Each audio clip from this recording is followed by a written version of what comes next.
as I am trying to film here, Victoria has just messaged me. Hello, I'm Charlotte and this is Books and Bargains.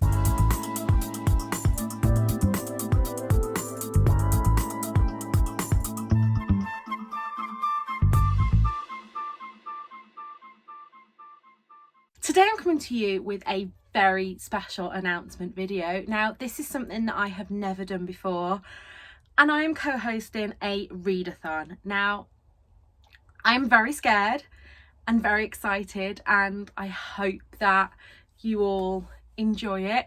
It is currently about 500 degrees here, but actually not as hot as it's going to be on Tuesday, as it reckons it's going to hit 40 degrees.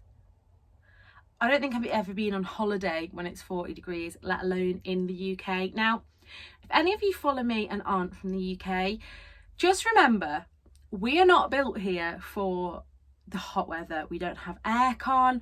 All our buildings are designed to hold in the heat because we are typically a colder country. So we're melting a little bit right now. Add into that hot flushes and whew, I'm going to spend the day in front of a fan. Anyway, that's not what I'm here to talk about. So I am co-hosting the summer Mixtape-a-thon with the lovely Victoria from What Victoria Read, Leanne from Literary Diversions, and Jean from Jean's Bookish Thoughts. This is going to be a 2-week extravaganza of fun. We are basing the challenge around summer songs, hence summer mixtape, and we have got 9 prompts for you. Now, 5 are bookish prompts, 4 are self-care prompts.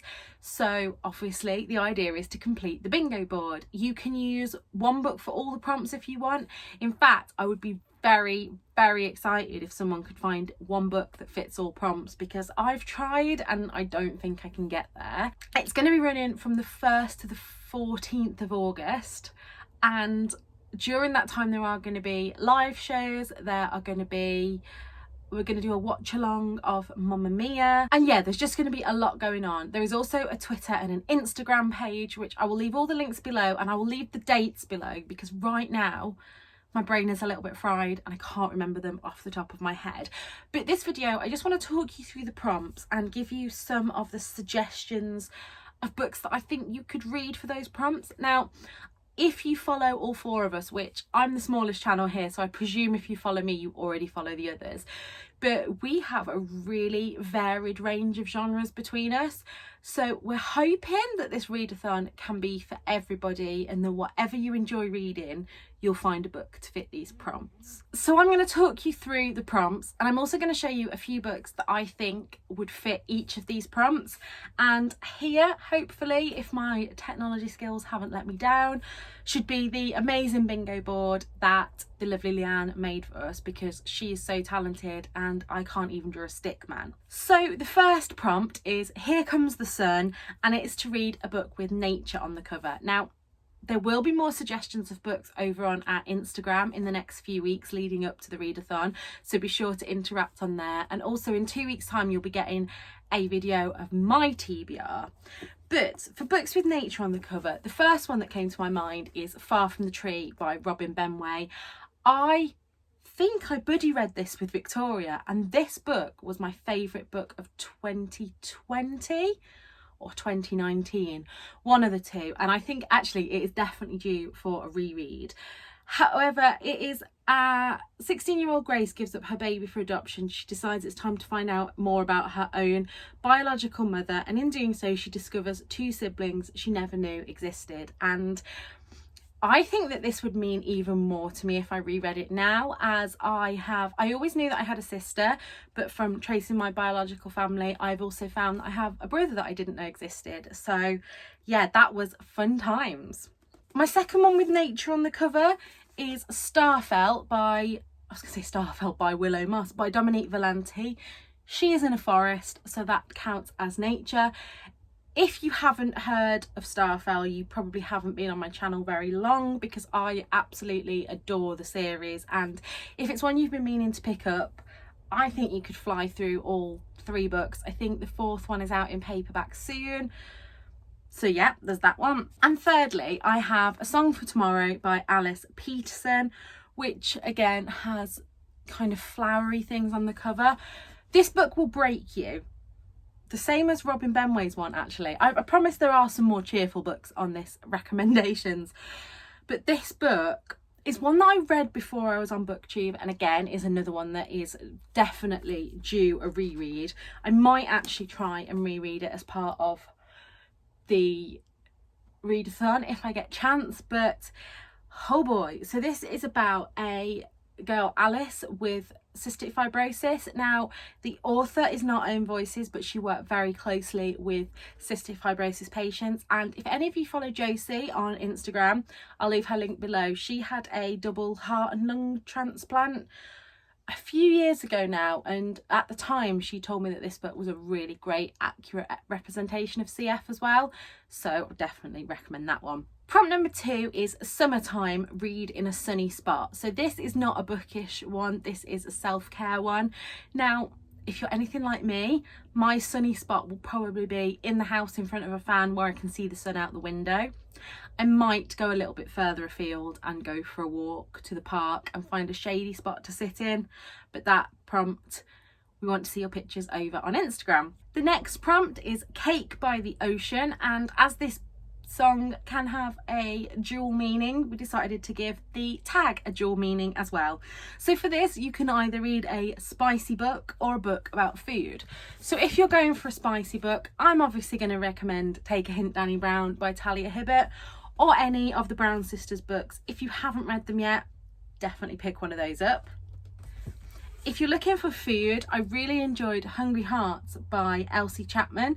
Now this is the only way I can describe it, it's short stories that all intertwine with each other, but they all have a really foodie focus. It's a neighborhood in America called Hungry Hearts Row, and it is set throughout a number of food places, food trucks, restaurants, etc. And yeah, the food representation in this is just 100%.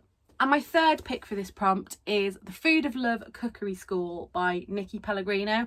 I don't think I've ever heard anyone else talk about this on BookTube, but I picked this up from a British Heart Foundation charity shop, and oh my god, was this book good. Now, some of the plot points I didn't get on with and didn't think that they were needed, but actually the descriptions of food in this book were like 10-star chef's kiss great. So we are following 4 women who go out to Italy on this Food of Love cookery school, and they learn to cook all these different dishes. There are recipes in the back of this as well, and I felt like I was there. I wanted to be eating the gelato and sipping my coffee and just enjoying all Italy has to offer. Prompt number 4 is The Seaside, and this is self-care time. So self-care time can be whatever you want it to be. Just make sure it's something that is just for you. Prompt number 5 is Mixtape, and this is a free choice or a book based on a song. Now, the first one I've got for this is Cinderella is Dead by Callum Bayron. I know that this book has had mixed reviews, but I really enjoyed this one. This turns the typical Cinderella story on its head, that the Cinderella story has been basically used to make all girls in this town at 16 find their prince and get married, and if you know, you go to the ball and that's what you're there to do. But our main character doesn't want to do that because she is queer, and that's all I really remember about it. But the song Cinderella is Dead has been taking up far too much space in my brain recently, so had to use that one. The next, another book that I've raved about, is Eva Carter's How to Save a Life. Now this is actually very Grey's Anatomy inspired, hence the title How to Save a Life, and every time I pick up this book I start singing, which I'm not going to do for you because you don't need to hear that right now. And then the last book, I wanted to include some non-fiction in here in case that's your bag, and I went for Help Me by Marion Power. Now, I have read this book. I've also listened to the audiobook again and again and again because I just absolutely adore this. So this is based on Marion's own experience of trying to use self-help books to help herself and how it didn't necessarily work like that. Basically, there's a lot of bullshit in the self-help industry, and Marion tackles that, and she just has this really witty way of talking, so I had to include that one. Prompt number 6 is Summer of '69, and this is a summer throwback, or if you don't fancy showing a summer throwback, you can do a ideal vacation. Now, I am going to be at my parents' in a couple of weeks, so I'm going to have a look for some really great vacay pictures of me when I was younger. Prompt number 7 is Blame It on the Weatherman, an unseasonable read. Unseasonable? Unseasonal. An unseasonal read. Now, obviously, I went straight for Christmas books, so I decided on The 12 Dates of Christmas by Jenny Bayliss. This was really, really well done. This was a debut, and it was just perfect. It was a... how do I put it? She basically signed up to this dating agency. In the run up to Christmas, she would go on 12 different Christmas themed dates with the hopes of finding the one, and I really enjoyed that. There was so much, all the things you do leading up to Christmas, like ice skating and Christmas markets, and it was all in this book. And then a slightly different Christmas book, I've got Juno Dawson's Stay Another Day, which again could be for the mixtape prompt, but this was just brilliant. It had such a diverse cast of characters. Trigger warnings, it does have a character with an active eating disorder in here, and it was just this family where the kids had all kind of flown the nest and gone off to live in different places, coming home for Christmas with secrets, lies, and all of the fun stuff that families have, but really enjoyed it. Now, if you're not feeling a Christmas book in the middle of August, which I will be 100%, I then picked the X Hex by Erin Sterling. This is basically Sabrina the Teenage Witch. Set in America, she accidentally curses her ex-boyfriend. She puts a hex on him, and then years later has to try and sort it out. It says under here, never mix vodka and witchcraft, and I'm really excited for the second book of this coming out. But for some reason the paperback comes out in February next year, which is just, to me, that's just a missed opportunity to read it during spooky season. Prompt number 8 is Summer Nights, and this is movie night. I believe we have set a date for the movie night, which the movie will be Mamma Mia. Again, it will be below. And then last but by no means least, prompt number 9, we're going to Ibiza, is to read a book set in a different country. Now, I have quite a few of these, so you'll have to check out on the Instagram for the rest. But I decided to go firstly with the Paris Library. This is set during World War II. Yeah, World War II and the 1980s. So it's a dual narrative timeline of Odalie and what she got up to in the war when she worked at the American Library in Paris. And I've said before, historical fiction, especially war fiction, is generally not my bag, but this was fantastic. Then, because I thought there was a bit of a lack of thrillers on my list, I picked up Claire Mackintosh's Hostage. You know me, I love a Claire Mackintosh book and have given every one that I've read 4 or 5 stars. So this is a non-stop flight from London to Sydney. So while I thought it starts in London, the whole premise is on the aeroplane, and I'm just going to read you this bit. Save hundreds of lives or save your child. And this was pacey and kept me gripped. So yeah.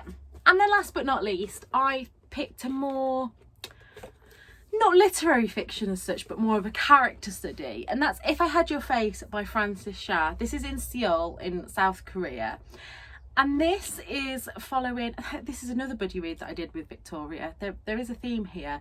This is following, I think, 3 girls, yeah, who each have their own goals, and it's talking about the kind of the plastic surgery obsession in Seoul, and it was really good, so I'd recommend picking that one up. So there you have it, there's all my prompts. If you want to join in, like I said, please go and follow the other hosts, follow the Twitter or the Instagram or both, and I look forward to you joining in on the 1st of August. Let me know down below if you'll be taking part, and let me know if there's any books specifically that you want to read. And until next time, look after yourselves. Bye.